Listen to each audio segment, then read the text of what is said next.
FM. Comedy Club. Comedy Club. Comedy Club. Et le Comedy Club du jour avec Nadim Kane. Comedy Club. Le 1FM Comedy Club. On part en roue libre avec lui, ça va Nadim? Ça va pas du tout, 19 juin, 40 degrés, qu'est-ce que je fous là les gars? Qu'est-ce qu'on fait là? Je sais Trop pas. chaud, j'en ai marre, on me donne que des chroniques lorsqu'il fait 40 degrés. Regarde, on dirait on travaille mais on est en zoom de chez nous. On est présentable mais que en haut. Benjamin il a un short, vous le voyez pas, on dirait un match de volleyball qui se prépare là. Ça va pas du tout, c'est n'importe quoi. La semaine passée je suis allé me baigner, du coup j'en ai profité pour écrire une chronique sur le lac Léman. Aujourd'hui j'ai quand même été me baigner, mais du coup qu'est-ce qu'on écrit? Le vendeur de glace était marrant, mais après m'avoir facturé une glace artisanale à 12 balles, pas sûr que je vais lui donner ce niveau de visibilité, tu vois.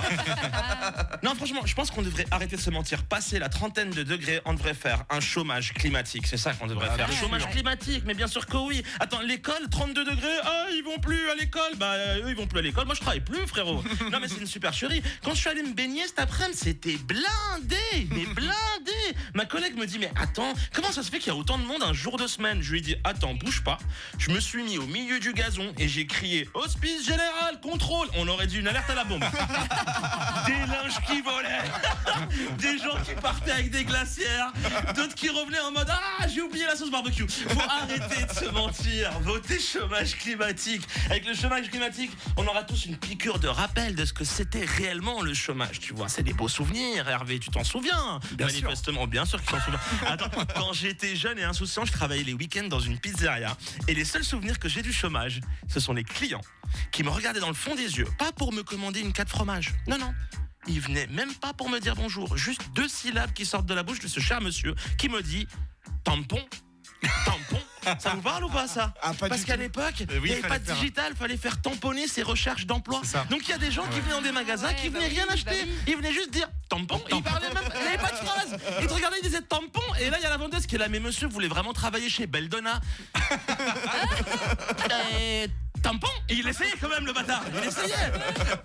Aujourd'hui, plus la même. Tout est digitalisé. Hein. Aujourd'hui, c'est plus la même. Hein. Tu sais, fini les tampons. On est à l'heure des Skype et des preuves de recherche en ligne. Quand t'es au chômage et sur Skype, de ta vie, c'est la seule fois où tu utilises un arrière-plan de bureau pour cacher des palmiers. C'est la seule fois de ta vie. Non, mais bien sûr que je suis à Genève. Mais bien sûr, si vous voulez, dans 15 minutes, je suis au guichet. Promis, dans 15 minutes, je suis au guichet. Et là, tu raccroches et tu dis, oh là là, c'est 20 minutes de conférence mensuelle m'ont vraiment mis sur les rotules. Tuk tuk, oui, Bangkok Center, yes, thank you. Allez, let's go, please. Donc arrêtons de nous mentir. Plus 30 degrés, votez, chômage climatique. Merci les amis, à la semaine prochaine. Bravo Nadim Kane. Mais on peut peut-être t'aider, tu recherches dans quoi Nadim? Passe ta petite annonce là. Ah bah je cherche pas du tout, je suis juste nostalgique. T'as l'air très au courant des nouvelles techniques. Alors pas très au courant parce que Skype a fermé ses portes là depuis quelques mois maintenant. Tu vois que le chômage c'est déjà derrière moi, mon cher Hervé. Je croyais qu'il y avait toujours le tampon à mettre aussi. Sauf que toi t'es au courant du coup, donc comment on fait dans l'histoire? Ça fait quand même 20 ans que moi je suis là, donc je suis plus trop au courant des dernières techniques. Mais cette histoire des gens qui sont à l'étranger et qui font des Skype pour de recherche d'emploi, ce qui paraît en France c'est un vrai fléau. Ah ouais. C'est-à-dire qu'il y a plein de gens qui continuent de faire des recherches d'emploi, ils prennent 2 heures par semaine pour faire leur truc, ils ont 28 rendez-vous, ils savent qu'ils vont pas être pris et puis ils continuent de voyager. Merci pour les bonnes astuces. Voilà. Bon, écoutez, Radio Filou, voici DJ Antoine, on reste dans le thème quand même de la chaleur avec Welcome to Saint-Tropez tout de suite. Welcome to Saint-Tropez.